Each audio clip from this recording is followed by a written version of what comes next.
Hello everyone, today we will discuss active passive voice. CSS में आपके जो से हैं एक्टिव पैसिव वॉइस या पीएमएस में और बीए के पेपर्स में भी आ जाते हैं।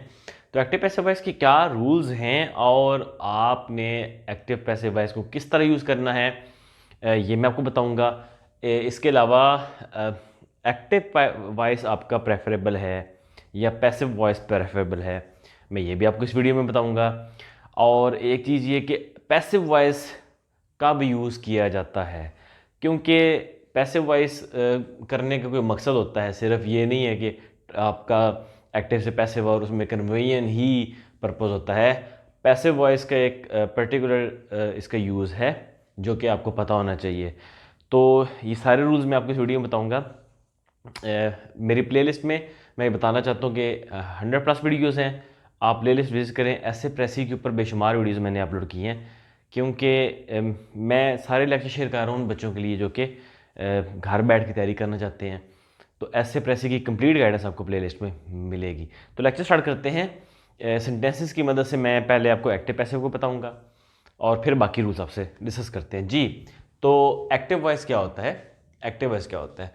एक्टिव वॉइस होता है जब सब्जेक्ट जो आपका, इफ़ द सब्जेक्ट एक्ट्स, तो वॉइस एक्टिव हो जाती है। सब्जेक्ट अगर काम कर रहा हो तो आपकी वॉइस एक्टिव हो जाती है। एग्जाम्पल है जी, आई रोड दिस लेटर। तो इस सेंटेंस में सब्जेक्ट क्या है? आई रोड दिस लेटर। तो सब्जेक्ट क्या कर रहा है? एक्ट कर रहा है। सब्जेक्ट क्या कर रहा है? काम कर रहा है। तो वॉइस एक्टिव हो गई। जब भी सब्जेक्ट काम करेगा, सब्जेक्ट एक्ट करेगा, तो वॉइस एक्टिव हो जाएगी। एक और सेंटेंस देख लेते हैं। The teacher gave me a book. आप the teacher gave me a book, काम करने वाला कौन है जी? टीचर है। टीचर ने बुक दी, तो सब्जेक्ट एक्ट कर रहा है सेंटेंस में, इसलिए इसको हम एक्टिव टेंस, एक्टिव वॉइस बोलते हैं। अब दूसरा जो है वो देख लेते हैं। पैसिव वॉइस में क्या है? If the subject is acted on, तो अगर तो आपके सब्जेक्ट पर काम हो रहा है तो आप उसको कहेंगे पैसिव वॉइस। इसकी मिसाल मैं आपको देता हूँ। यहाँ पे हमने सेंटेंस किया था आई रोट दिस लेटर। तो आई था सब्जेक्ट जिसने काम किया और काम किया हुआ लेटर लिखा गया। तो अब हम क्या करेंगे? लेटर को हम पैसिव वॉइस में सब्जेक्ट जगह पर लाएंगे, क्योंकि आप ट्रांसपोज कर देते हैं सब्जेक्ट और ऑब्जेक्ट को कन्वेयन करते वक्त। This letter was written by me. अब ये देखें आप सब्जेक्ट पे क्या हुआ है, वो एंड पे चला गया है। तो सब्जेक्ट इज एक्टेड ऑन, अब उस पर आप सब्जेक्ट के ऊपर एक्ट ऑन हो रहा है। तो ये this letter was written by me. अब आप लेटर को सब्जेक्ट जगह पे ले आए हैं और जो सब्जेक्ट था आपका वो आपका ऑब्जेक्ट की जगह पे चला गया है, ट्रांसपोज हो गया। एक और सेंटेंस देखते हैं। I was given a book by the teacher. अब इस सेंटेंस में भी आप देखें कि यहाँ पे the teacher gave me a book था, तो सब्जेक्ट क्या था? टीचर। काम करने वाला कौन था? टीचर। और काम किस पे हुआ था? मी। लेकिन पैसिव वॉइस में आप जो मी का था उसको आपने आई में कन्वर्ट कर दिया और आप सब्जेक्ट जगह पे खुद आ गए। I was given a book किस पे, किसकी तरफ से? By the teacher. तो यहाँ पे भी आपका सब्जेक्ट के ऊपर एक्ट ऑन हो गया, बाय द टीचर आपने ऑब्जेक्ट की जगह पे लिख दिया। तो ये एक्टिव से पैसिव और पैसिव से एक्टिव कन्वर्ट करते वक्त आप ट्रांसपोज कर देते हैं। मतलब ये कि ऑब्जेक्ट को सब्जेक्ट की जगह पे और सब्जेक्ट को ऑब्जेक्ट की जगह पे मूव कर देते हैं। तो ये तो दो सेंटेंसेस थे, मैं रिपीट कर देता हूँ। आई रोड दिस लेटर, यहाँ पे सब्जेक्ट काम कर रहा है और पैसिव वॉइस में ऑब्जेक्ट आ गया सब्जेक्ट जगह पे। This letters by written by me. यहाँ पे हुआ क्या कि सब्जेक्ट इज एक्टेड ऑन। तो पैसिव वॉइस का रूल याद रखें कि हमेशा पैसिव वॉइस में सब्जेक्ट के ऊपर एक्ट ऑन होता है, काम होता है।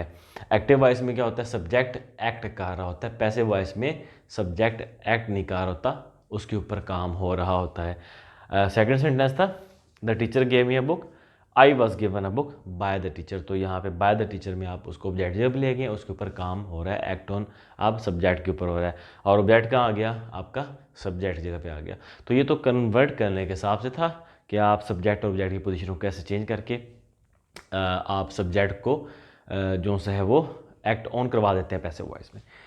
अब बात है कि इसका यूज़ कहाँ पे होता है। कन्वर्ट करना तो सिर्फ काफ़ी नहीं है, आपको इसका यूज़ पता होना चाहिए कि इस्तेमाल आप कहाँ पे करते हैं, पैसिव वॉइस का मकसद क्या है, और आपकी राइटिंग एक्टिव वॉइस में होनी चाहिए या पैसिव वॉइस में होनी चाहिए। आप ऐसे राइटिंग करते हैं या अपने कोई पैराग्राफ लिखते हैं, तो कौन सी राइटिंग प्रेफरेबल है, एक्टिव वॉइस या पैसिव वॉइस।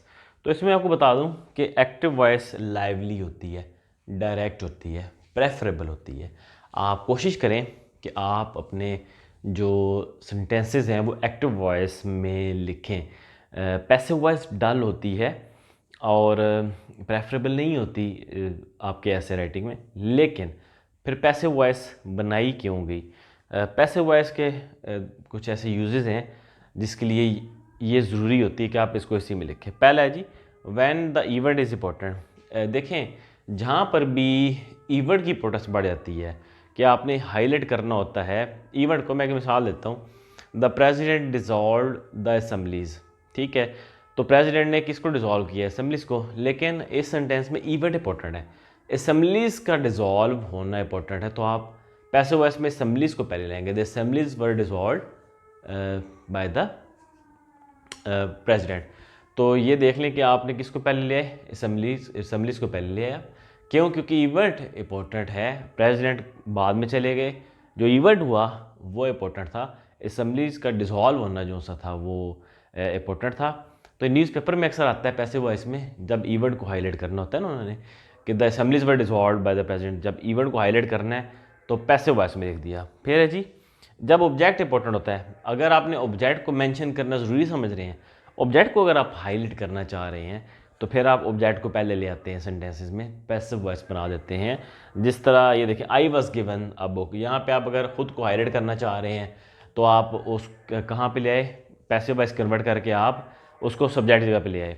तो अगर तो ऑब्जेक्ट को आप हाईलाइट करना ज़रूरी समझ रहे हैं सेंटेंस में, सेंटेंस का मीनिंग जो है वो ज़्यादा क्लियर करने के लिए, या जो इवेंट हो रहा है सेंटेंस में वो इंपॉर्टेंट है बजाय सब्जेक्ट के, तो आप इवेंट को पहले ले आएँ, या आप ऑब्जेक्ट को पहले ले आएँ अगर आप ऑब्जेक्ट को हाईलाइट करना चाहते हैं।